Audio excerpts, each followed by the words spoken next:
दोस्तों नमस्कार। आज हम लोग हिस्ट्री, जो कि भारतीय इतिहास का एक महत्वपूर्ण पार्ट है, जो कंपनी के अधीन जो भारतीय शासन व्यवस्था चल रहा था, उसी में कौन कौन से कानून कब पास किए गए और यहाँ से प्रत्येक एग्ज़ाम में जो पीसीएस लेवल का हो या फिर वनडे एग्ज़ाम का हो, वहाँ एक क्वेश्चन पूछा ही जाता है। एक या एक से अधिक भी क्वेश्चन रहते हैं, तो हम लोग इसी को देखने का प्रयास करते हैं। रेगुलेटिंग एक्ट 1773 से भारतीय स्वतंत्रता अधिनियम 1947 तक कब कौन सा कानून पास किया गया और उसके अधीन क्या प्रावधान किए गए थे। चलिए तो वीडियो को बिना देरी किए हुए स्टार्ट करते हैं। पहला है रेगुलेटिंग एक्ट 1773। इसमें देखा जाए प्रावधान क्या क्या किया गया था, तो पहला प्रावधान है ईस्ट इंडिया कंपनी पर संसदीय नियंत्रण की शुरुआत यहीं से मानी जाती है। दूसरा है कि कुछ विशेष मामलों में बम्बई एवं मद्रास की प्रेसिडेंसियों के बंगाल की प्रेसिडेंसियों के अधीन कर दिया गया। बंगाल का गवर्नर जनरल बना दिया गया। गवर्नर जनरल की परिषद की स्थापना, फोर्ट विलियम में सुप्रीम कोर्ट की स्थापना इत्यादि ये रेगुलेटिंग एक्ट में किए गए थे। आगे देखते हैं इसमें कि इस एक्ट ने ब्रिटिश भारत में एकल प्रकार की सरकार की स्थापना की नींव रखी। ठीक है। लॉर्ड नॉर्थ के अनुसार इस एक्ट का प्रत्येक अनुच्छेद इस प्रकार बनाया गया था कि वह कंपनी के मामलों को ठोस, सुस्पष्ट एवं निर्णायक स्वरूप प्रदान कर सके। आगे चलते हैं। वर्क के अनुसार रेगुलेटिंग एक्ट एक राष्ट्रीय अधिकारों, राष्ट्रीय आस्था एवं राष्ट्रीय न्याय का उल्लंघन था। आगे चलते हैं, हम लोग देखते हैं पिट्स इंडिया एक्ट 1784। इसमें क्या क्या प्रावधान किए गए थे, तो इसको देखते हैं।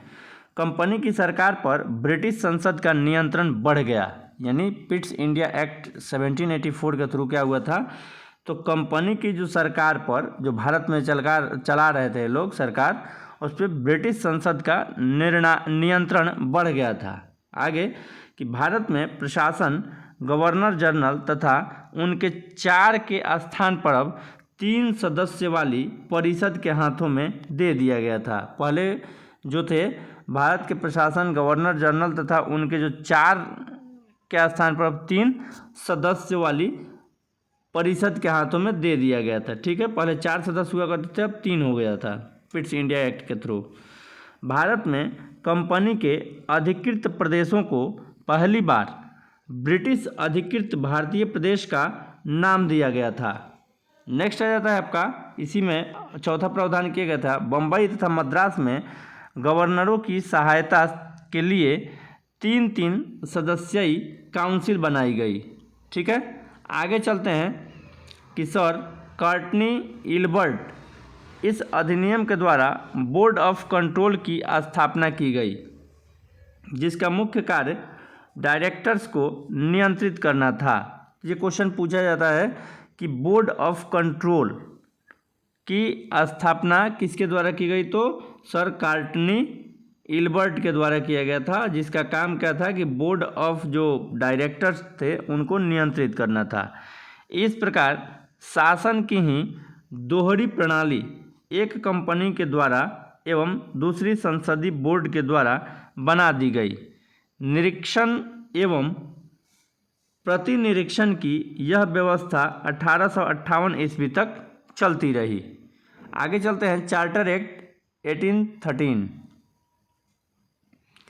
कंपनी के भारत के साथ व्यापार के एकाधिकार को छीन लिया गया। भारतीय व्यापार सभी व्यापारियों के लिए खोल दिया गया।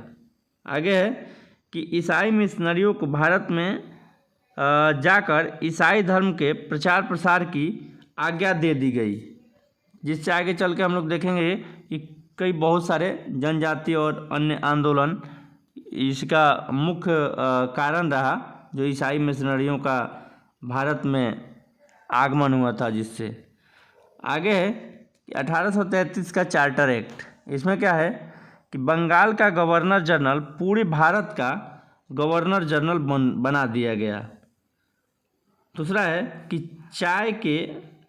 चाय के व्यापार तथा चीनी के साथ व्यापार पर कंपनी के एकाधिकार को समाप्त कर दिया गया।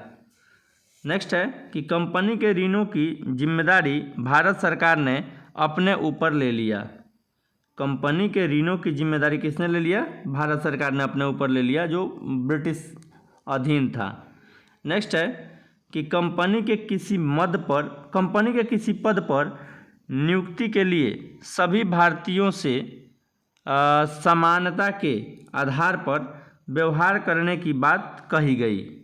आगे इसमें देखते हैं कि लॉर्ड मारेल के अनुसार यह अधिनियम ब्रिटिश संसद के द्वारा 1909 ईस्वी तक पास किए गए अधिनियमों में सबसे महत्वपूर्ण अधिनियम था।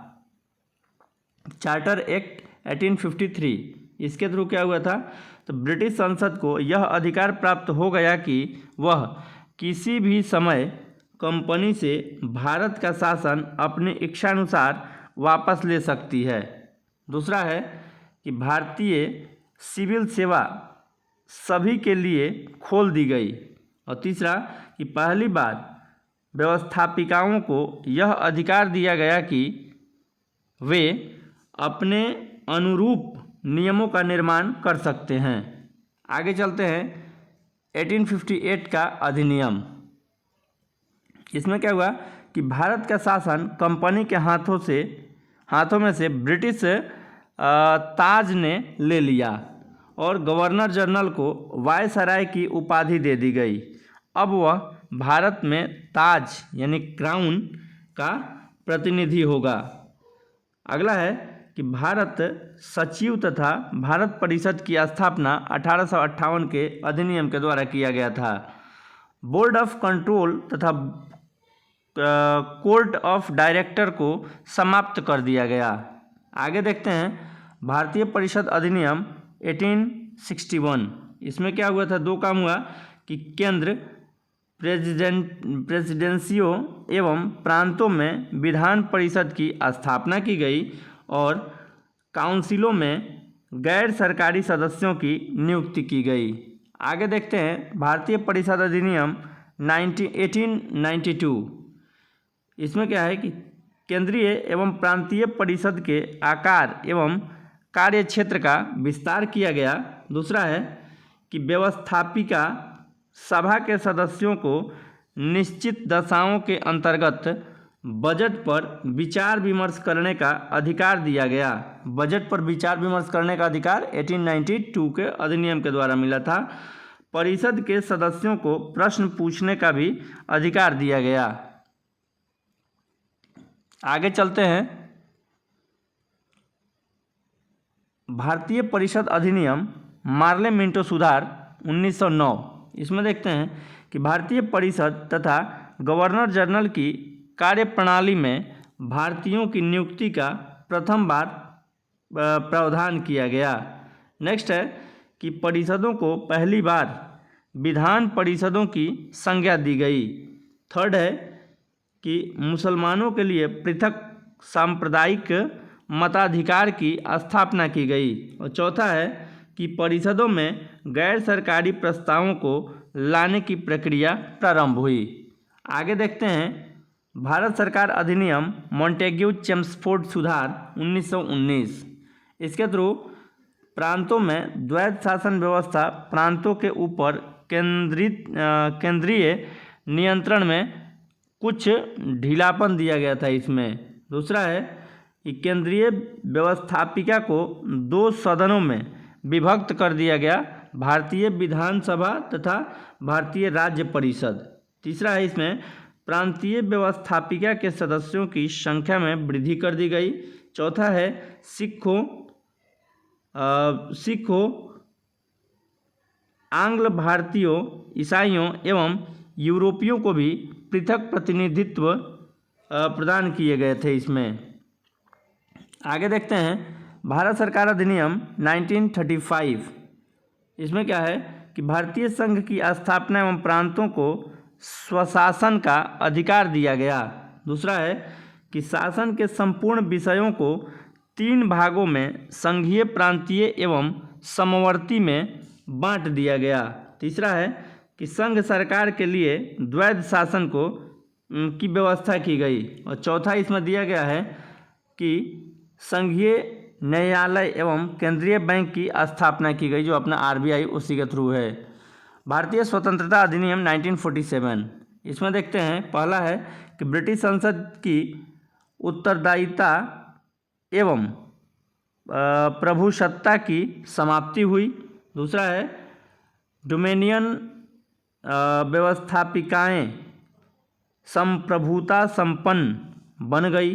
तीसरा है गवर्नर जनरल एवं प्रांतीय गवर्नर संवैधानिक प्रमुख बन गए।